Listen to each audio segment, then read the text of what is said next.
अस्सलामुअलैकुम नाज़रीन, साजिद टीवी में खुश आमदेद। आज हम आपके लिए मैदे का बहुत ही ज़बरदस्त और लाजवाब नुस्खा लेकर हाजिर हुए हैं। वीडियो को आखिर तक लाजमी देखें ताकि आप भी इस नुस्खा से मुस्तफ़ीद हो सकें। टॉपिक की तरफ बढ़ने से पहले आपसे गुजारिश है कि अगर अभी तक आपने हमारा चैनल सब्सक्राइब नहीं किया तो जल्दी से सुर्ख रंग के बटन को दबाकर सब्सक्राइब कर लें और घंटी के बटन को दबाना मत भूलिए ताकि आपको हर नई वीडियो का नोटिफिकेशन सबसे पहले मिल सके।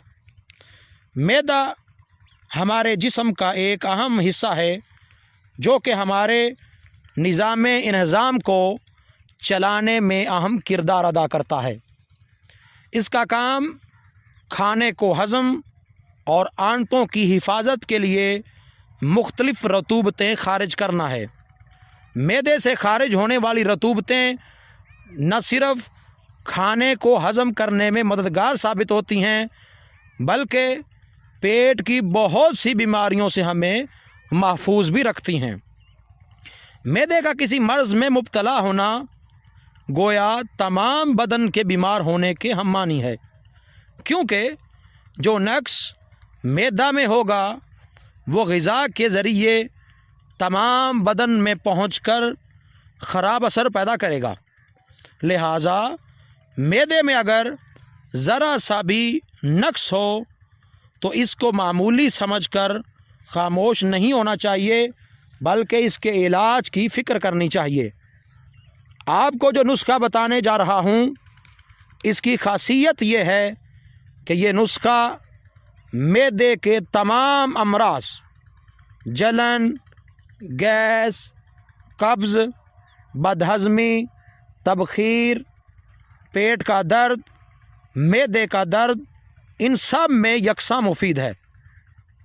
नुस्खा के अज्जा नोट कर लें।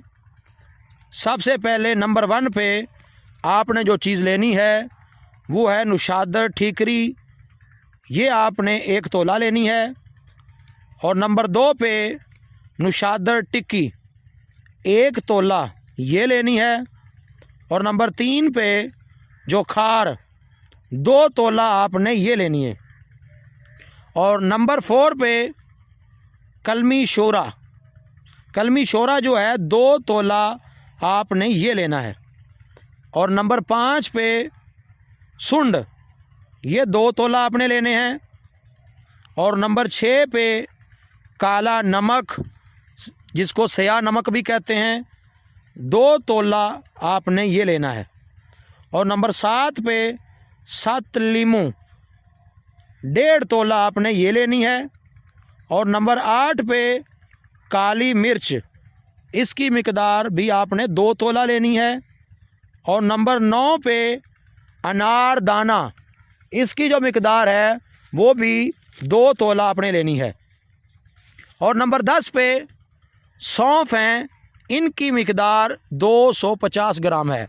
सौंफ आपने 250 ग्राम लेने हैं। और नंबर 11 पे बड़ी इलायची दाना, ये 3 तोला हैं। इलायची नहीं लेनी बल्कि उनके जो बीज होते हैं, उनके अंदर जो दाने होते हैं वो आपने 3 तोला लेने हैं।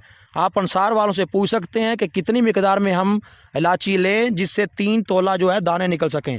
तो 3 तोला दाने बड़ी इलायची के आपने डालने हैं। और नंबर 12 पे पुदीना जंगली, ये आपने 3 तोला लेना है। और नंबर 13 पे कलवंजी, इसकी मिकदार है 5 तोला। और नंबर 14 पे सना मक्की बर्ग, ये आपने 2 तोला लेने हैं। और लास्ट पे 15वां जो है आखिरी, वो है आमचूर, इसकी मिकदार जो है वो है 3 तोला। ये तमाम जो अशिया मैंने आपको बताई हैं ये आपको पंसार स्टोर से मिल जाएंगी। किसी भी पंसार स्टोर से आप ले सकते हैं, जाके आप उनको बता दें ये जो मैंने आपको सारे नुस्खे अज्जा बताए हैं नुस्खे के, इन सब को आप नोट करके पंसार स्टोर पे ले जाएं और उनको बता दें कि हमें ये अशिया चाहिए तो आपको मिल जाएंगी। अब इसको इस्तेमाल कैसे करना है, आपने जितने भी अज्जा मैंने आपको बताए हैं इन सब को आपने किसी हामन दस्ता के अंदर या मशीन के ज़रिए इसको ग्राइंड कर लेना है, आपने पीस लेना है, इसका सफ़ूफ बना लेना है। सफ़ूफ बनाने के बाद अब इसका तरीका इस्तेमाल ये है कि अगर आप इसको पेट दर्द तबखीर के लिए इस्तेमाल करना चाहते हैं तो खाने के बाद रोज़ाना ताज़ा पानी के साथ 3 टाइम आपने 2-2 माशा इस्तेमाल करना है। और अगर कब्ज़ के लिए, गैस के लिए इसको इस्तेमाल करना चाहते हैं तो इस सफ़ूफ को आपने नीम गर्म पानी के साथ 3 टाइम खाने के बाद 2-2 माशा इस्तेमाल करना है। इंशाअल्लाह ताला इस सफ़ूफ से मैदा के तमाम मसाइल हल हो जाएंगे। ये सफ़ूफ ब्लड प्रेशर और शुगर के मरीज़ भी बिला खौफ इस्तेमाल कर सकते हैं। इसका किसी किस्म का कोई भी साइड इफ़ेक्ट नहीं है।